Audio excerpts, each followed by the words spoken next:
Good morning, students. Today we are discuss about difference between plant cells and animal cells. In this table, first column parts, second column is plant cell and third column is animal cell. कुछ यहाँ पे ऑर्गनलेस कुछ cell के part दे रखे हैं और हमें इनमें ये जो टेबल है इसको कंप्लीट करना है और इसमें ये जो पार्ट है प्रेजेंट होता है या एब्सेंट है इसमें बताना है। फर्स्ट हम बात करते हैं सेल मेम्ब्रेन की, जो कि प्लांट एंड एनिमल सेल दोनों में प्रेजेंट होती है। Second cell wall plant cell में प्रेजेंट होती है, एनिमल सेल में ये एब्सेंट होती है। थर्ड न्यूक्लियस, प्लांट सेल में जो न्यूक्लियस साइड में होता है क्योंकि जो वैक्यूल्स जो होते हैं इसमें लार्जेस्ट होती हैं, और एनिमल सेल्स के अंदर जो है न्यूक्लियस मिड में प्रेजेंट होगा। नेक्स्ट न्यूक्लियर मेम्ब्रेन, न्यूक्लियस के चारों ओर जो मेम्ब्रेन प्रेजेंट होती है वो न्यूक्लियर मेम्ब्रेन होती है, और प्लांट एंड एनिमल सेल दोनों में ही न्यूक्लियर मेम्ब्रेन प्रेजेंट होती है। Next cytoplasm plant cell and animal cells, कोई भी सेल हो साइटोप्लाज्म प्रेजेंट होता है। नेक्स्ट आता है प्लास्टिड्स प्लांट सेल्स में प्रेजेंट होते हैं एंड एनिमल सेल्स में प्लास्टिड्स एब्सेंट होते हैं। नेक्स्ट एंड लास्ट वैक्यूल्स जो होंगी प्लांट सेल्स में इनका साइज़ बड़ा होता है, एंड जो एनिमल सेल्स होती है इनमें इनका साइज़ जो होता है वो स्मॉल होता है। तो ये इनमें डिफरेंस है, और आज का आपका जो होमवर्क है वो इस टेबल को कंप्लीट करना है। ये चैप्टर 8 कंप्लीट हो चुका है। अब हम बात करते हैं इसके क्वेश्चन आंसर्स की। क्वेश्चन नंबर फर्स्ट, इंडिकेट करना है आपको ट्रू एंड फॉल्स के अंदर सेंटेंस दे रखा है, ये सेंटेंस ट्रू है या फॉल्स है आपको बताना है। First, unicellular organism have one sailed body, unicellular organism होते हैं उनकी ओवरऑल बॉडी जो होती है वो सिंगल सेल होती है, तो ट्रू है तभी वो यूनिसेलुलर होते हैं। Second, muscle cells are branched, muscle cells branched जो है वो नहीं होती हैं, ठीक है। इसके भी मसल सेल्स के भी जो टाइप्स होते हैं अलग अलग, बट इसमें ब्रांच्ड नहीं आएगा। Third, the basic living unit of an organism is an organ, basic living unit organ नहीं होता, सेल होता है, तो ये फॉल्स होगा। And last, amoeba has irregular shape होती है एमीबा की, कोई फिक्स शेप नहीं होती, वो क्या करता है अपनी शेप को चेंज करता रहता है, तो ये बिल्कुल सही है। एमीबा हैज़ इरेगुलर सेल्स, बिल्कुल सही है। क्वेश्चन नंबर सेकंड आपका है, make a sketch of a human nerve cell, what function do nerve cell perform, human cell जो होगी उसका आपको डायग्राम बनाना है स्क्रीन के ऊपर। यहाँ पे शॉर्ट में मैं आपको डायग्राम बता रही हूँ। फर्स्ट, इस टाइप का इसके अंदर स्ट्रक्चर होती है, और ये जो पार्ट होता है इसमें डेंड्राइड होते हैं ये, और ये काफ़ी सारे इनके जो नंबर होते हैं वो काफ़ी होते हैं, ये डेंड्राइड, और ये सारी की सारी इससे अटैच होंगी। बीच में यहाँ पे प्रेजेंट होगा न्यूक्लियस, और यहाँ प्रेजेंट होता है साइटोप्लाज्म, और इनमें से कोई भी एक जो होगा इस टाइप से, देखो एक जो ब्रांच होगी, ये डेंड्राइड हो गए, ओवरऑल सब पे प्रेजेंट होते हैं ये, और इनमें से एक कोई भी ब्रांच है वो इस तरह से जो है ट्यूब की तरह बाहर की तरफ निकली रहती है, जो कि 2 और 3 ब्रांच में यहाँ पर डिवाइड होती है।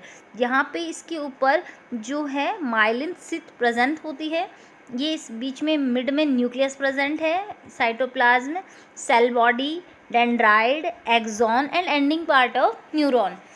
आपकी बुक में स्ट्रक्चर दे रखी है, और इसके जो फंक्शन हैं वो फंक्शन है, ये सेल क्या करती है, बॉडी के अंदर जो इंफॉर्मेशन होती है उसको एक पार्ट से दूसरे पार्ट तक पहुंचाती है।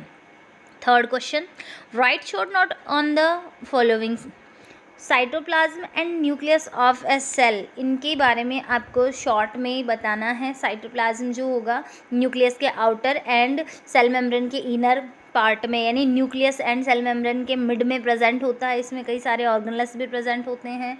और इसके अगर हम बात करें फ्री, इसके अंदर जो है जो ऑर्गेनेल्स होंगे, माइटोकॉन्ड्रिया, प्लास्टिड है, राइबोसोम, अगर जितने भी जो ऑर्गेनेल्स हैं वो सारे के सारे इसमें प्रेजेंट होते हैं। न्यूक्लियस ऑफ ए सेल की अगर हम बात करें तो न्यूक्लियस जो होता है उसके अंदर क्रोमोसोम प्रेजेंट होते हैं, न्यूक्लियस में जो लिक्विड होगा, जो फ्लूइड होता है उसको न्यूक्लियोप्लाज्म कहते हैं, और न्यूक्लियस के चारों ओर जो मेम्ब्रेन प्रेजेंट होती है वो न्यूक्लियस मेम्ब्रेन होगी।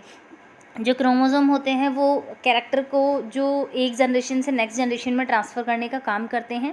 Question number 4, which part of the cell contain organelles? Cell का कौन सा पार्ट होता है जो ऑर्गेनलेस को कंटेन करता है? अभी मैंने इसमें बताया था cytoplasm. Question number 5, make a sketch of a animal and plant cell, street through difference between them. Animal cell and plant cell का आपको डायग्राम बनाना है और दोनों में 3 डिफरेंस आपको बताने हैं। तो फर्स्ट प्लास्टिड का हो जाएगा जो कि प्लांट सेल में प्रेजेंट होती है, एनिमल सेल में नहीं होती। सेकंड सेल वॉल का हो जाएगा, प्लांट सेल में प्रेजेंट होती है सेल वॉल और एनिमल सेल में एब्सेंट होती है। थर्ड अगर हम बात करें वैक्यूल्स की तो इनका जो साइज़ होता है प्लांट सेल में बिगर होता है और एनिमल सेल में ये स्मॉलर होती है। ऐसे ही न्यूक्लियस की अगर हम पोजीशन की बात करें, प्लांट सेल में न्यूक्लियस साइड में होगा जबकि एनिमल सेल में मिड में प्रेजेंट होता है। Question number 6, state the difference between eukaryotes and prokaryotes. Eukaryotic and prokaryotic cells आप लोगों ने पढ़ी हैं। यूकैरियोटिक सेल्स जो होती हैं उनमें न्यूक्लियस के चारों ओर न्यूक्लियर मेम्ब्रेन प्रेजेंट होती है जबकि प्रोकैरियोटिक सेल में न्यूक्लियस के चारों ओर न्यूक्लियस मेम्ब्रेन एब्सेंट होती है। नंबर ऑफ क्रोमोसोम, यूकैरियोटिक में कई सारे क्रोमोसोम प्रेजेंट होते हैं जबकि प्रोकैरियोटिक सेल में एक सिंगल क्रोमोसोम प्रेजेंट होता है। प्रोकैरियोटिक जो सेल होती है उसका साइज़ छोटा होता है जबकि यूकैरियोटिक सेल्स का सेल जो होती है उसका साइज़ बड़ा होता है। इसके अंदर कई सारे यूकैरियोटिक सेल में सारे के सारे जो होते हैं ऑर्गेनेल्स प्रेजेंट होते हैं जबकि प्रोकैरियोटिक सेल के अंदर ये एब्सेंट होते हैं और इनके चारों ओर मेम्ब्रेन भी नहीं होती। Question number 7, where are chromosome found in a cell, state their function. Chromosome cell में कहाँ प्रेजेंट होते हैं? तो ये प्रेजेंट होते हैं न्यूक्लियस के अंदर।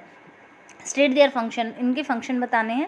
तो क्रोमोसोम क्या करते हैं, जो कैरेक्टर होते हैं उनको एक जनरेशन से नेक्स्ट जनरेशन में ट्रांसफ़र करने का काम करते हैं। Question number 8, cell are the basic structural unit of living organism, explain. Cell जो होती है वो सिंगल जो है मेन स्ट्रक्चरल और फंक्शनल यूनिट होती है, इसको आपको एक्सप्लेन करना है।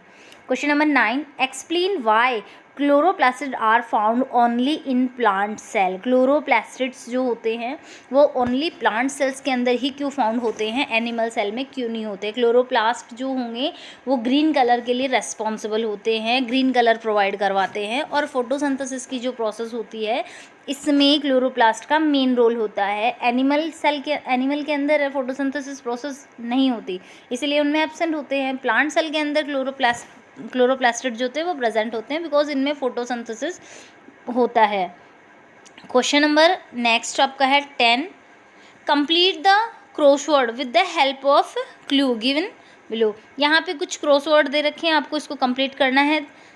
एक्रोस में देखिए, this is necessary for photosynthesis. Photosynthesis के लिए जो नेसेसरी होता है वो होता है chloroplast. Turn from the component present in the cytoplasm. इसमें देखिए third, the living substance in the cell. Living substance क्या होता है, साइटोप्लाज्म ही होता है इसके अंदर। And unit of inheritance present on the chromosome, gene, इसको जीन बोलते हैं। अब देखो ये जितने भी हैं ये सारे के सारे वर्ड हैं। ग्रीन प्लास्टिड क्या होता है, क्लोरोप्लास्ट होता है, formed by collection of tissues. ये जितने भी यहाँ पे अक्रॉस एंड डाउनवर्ड में दे रखे हैं, यहाँ पे कुछ क्लू आपको दे रखे हैं और ये जो वर्ड है ये आपको कंप्लीट करने हैं अक्रॉस एंड डाउन साइड में जो हिंट्स दे रखे हैं इनकी हेल्प से। तो ये टेबल आपको करनी है आज। आपको होमवर्क में जो टेबल है टेबल कंप्लीट करनी है। क्वेश्चन नंबर 1 एंड 2 आपको कंप्लीट करना है। Thank you.